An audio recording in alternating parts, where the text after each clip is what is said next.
Hello, കഴിഞ്ഞ കൂടി പറഞ്ഞ ഞങ്ങൾ എല്ലാവരും മണ്ടയ്ക്ക് കയറി കേട്ടോ. എനിക്ക് കയറാൻ കുറച്ച് മടിയുണ്ട്, എന്നാലും ഞാൻ പിന്നെ അങ്ങ് വലിഞ്ഞ് കയറി കേട്ടോ. ചാടി ആ ഷട്ടൂരി വന്ന് ഞാനാണ് നിങ്ങളെ കാണിക്കാൻ വേണ്ടി ഫോൺ കൊണ്ട് കയറി കേട്ടോ. അതാണ് ഞാൻ ഷട്ടൂരി പൊതിഞ്ഞു വെച്ചത്. എനിക്കെന്ത് പറ്റാലും ഫോണൊന്നും പറ്റില്ല എന്നാണ് എന്റെ പാട്ട്. മുകളിലോട്ട് കയറുന്ന എന്ത് ടാസ്ക്കാന്ന് നിങ്ങൾക്ക് തന്നെ ഈ പാറ കാണുമ്പോൾ അറിയും. എനിക്ക് ഈ വീഡിയോയിൽ പ്രത്യേകമായിട്ട് എടുത്ത് പറയാനുള്ളത് ഈ മുന്നിൽ പോകും ചേട്ടന്മാരാണ്. അല്ലെങ്കിൽ നല്ല നല്ല ട്രിപ്പുകൾ പോകുമ്പോൾ ഇതുപോലുള്ള കൂട്ടുകൾ വന്നത് അത്രയും നല്ലത്. പോകുന്ന വഴിക്കുള്ള കാടിന്റെ ഭംഗി അത് നിങ്ങൾ കാണേണ്ട ഒന്ന്. വഴുക്കൽ കൂടുതലായിട്ടുള്ള സ്ഥലങ്ങളിൽ ഞങ്ങൾ ഇപ്പുറത്തൂടെ കയറി കാട് വഴിയാണ് കേട്ടോ കയറിയത്. വരുന്ന വഴി ഓരോ അടയാളങ്ങളും ഞങ്ങൾ വെച്ചു. അങ്ങനെ ഞങ്ങൾ നടന്ന് എത്താറായി കേട്ടോ. ഇവിടുന്ന് കുറച്ചുണ്ട്. അപ്പത്തേക്കിനും അവിടുന്ന് തിരിച്ചിറങ്ങി വരുന്നവരും ഉണ്ട് കേട്ടോ. പിന്നെ ഇവിടെ വരുന്നവർ സൂക്ഷിച്ചു വരിക, ഇവിടെ ഒന്നുമില്ല എന്ന് പറഞ്ഞ് വരരുത്. ഈ മരത്തിന് നീളം നോക്കാൻ വേണ്ടി മണ്ടക്കെട്ടൊക്കെ പോയിട്ട് എത്തുന്നു ഇല്ലത്ത് എന്ത് വെളുപ്പമാണ് ഇതിന്. ബാക്കി എല്ലാത്തിനോട് സൂക്ഷിച്ചു വരണമെന്ന് ഞാൻ പറയുകയും ചെയ്തു. എന്നിട്ട് ഞാൻ എന്റെ സംരക്ഷണം നോക്കിയ പോലും ഇല്ല, എന്നെ അട്ട കടിച്ചില്ല.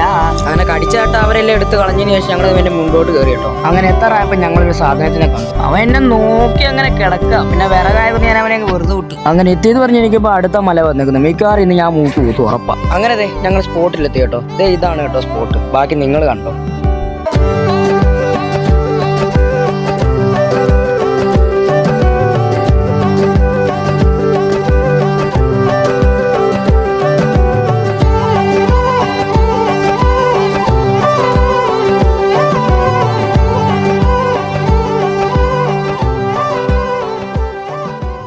അങ്ങനെ അവിടുത്തെ കലാപരിപാടികളെല്ലാം കഴിഞ്ഞിട്ട് ഞങ്ങൾ തിരിച്ചിറങ്ങും കേട്ടോ. അങ്ങോട്ട് കയറിയതിനേക്കാളും ഇങ്ങോട്ട് ഇറങ്ങിയതാട്ടോ എനിക്ക് പാടായിട്ട് തോന്നി. അങ്ങനെ ഇറങ്ങി വന്നപ്പോൾ ചേട്ടൻ്റെ കയ്യിൽ മുള്ളു കൊണ്ട് കീറുകയും ചെയ്തു. അതുകൊണ്ട് വീണ്ടും പറയുന്നു, വരുന്നവർ സൂക്ഷിച്ചും കണ്ട് വരിക.